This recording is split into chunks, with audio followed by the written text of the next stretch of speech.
Hi അസ്സലാമലൈക്കും. അപ്പം ഞാൻ ഉണ്ടാക്കാൻ പോകുന്ന റെസിപ്പി ഒരു ബ്രൗണി കേക്കിൻ്റെ റെസിപ്പിയാണ്. അപ്പോൾ എല്ലാവരും വീഡിയോ മുഴുവനായി കാണുക. ആദ്യമായിട്ട് കാണുന്നവരാണെങ്കിൽ ഒന്ന് സബ്സ്ക്രൈബ് ചെയ്യുക, കൂടെ തന്നെ ബെല്ലൈക്കൺ കൂടി പ്രസ് ചെയ്യുക. അതിനോടൊപ്പം ഹോൾ എന്ന ഓപ്ഷൻ കൂടി ക്ലിക്ക് ചെയ്തൊന്ന് സപ്പോർട്ട് ചെയ്യുക. ഇതിനു വേണ്ടി ചോക്ലേറ്റ് ഒന്ന് മെൽറ്റ് ചെയ്തെടുക്കാം. 150 ഗ്രാം ചോക്ലേറ്റാണ് ഈ മെൽറ്റ് ചെയ്യുന്നത്. ഇതിലേക്ക് ഒരു കഷ്ണം ബട്ടറും കൂടി ഇട്ട് കൊടുക്കാം. ഇതിപ്പോൾ സ്റ്റീലിൻ്റെ ഗ്ലാസ്സിൽ തിളച്ച വെള്ളം ഒഴിച്ചിട്ടുണ്ട്, ഇതിൻ്റെ മുകളിൽ വെച്ച് കൊടുക്കാം. ഇത് കുറച്ച് കഴിയുമ്പോഴേക്കും മെൽറ്റായി വരും. ഈ പൊടികൾ എടുത്ത് വെക്കാം. 1/4 കപ്പ് മൈദ എടുക്കാം. 1/4 കപ്പും 1/2 കപ്പുമാണ് എടുത്തിട്ടുള്ളത്. ഇതിലേക്ക് 1.5 ടേബിൾ സ്പൂൺ കൊക്കോ പൗഡറും കൂടി ചേർക്കാം. ഇതെല്ലാം കൂടി ഒന്ന് മിക്സ് ആക്കിയിട്ട് തരിച്ചെടുക്കാം. ഇതിലേക്ക് ബേക്കിംഗ് പൗഡറും ബേക്കിംഗ് സോഡ ഒന്നും വേണ്ട. ഒരു ബൗളിലേക്ക് 2 കോഴിമുട്ട പൊട്ടിച്ച് വയ്ക്കാം.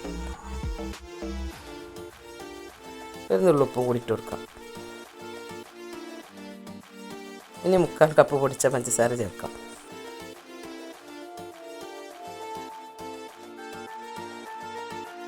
ഇത് നന്നായി ഇളക്കി പഞ്ചസാര അരിയിച്ചെടുക്കാം.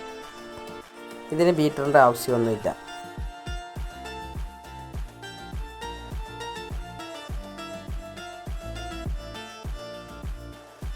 ഇപ്പോൾ ചോക്ലേറ്റ് നന്നായിട്ട് മെൽറ്റായിട്ടുണ്ട്.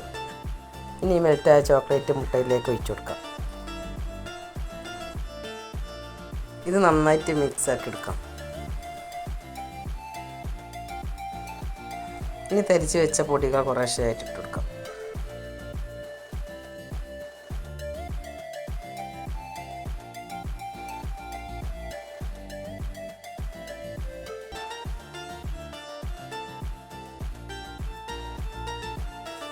ഇപ്പോൾ പൊടികളെല്ലാം ഇട്ടെടുത്തിട്ടുണ്ട്, നന്നായി മിക്സ് ആക്കി എടുത്തിട്ടുണ്ട്.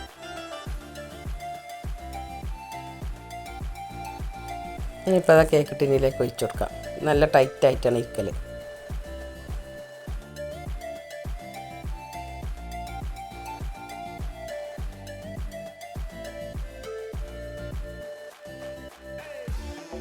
ഇനി ഒരു പാത്രം അടുപ്പത്ത് വെച്ചിട്ട് അതിൽ റിങ് വെച്ചിട്ടുണ്ട്. ഇനി ഇതിൻ്റെ മുകളിലേക്ക് വെച്ച് കൊടുക്കാം.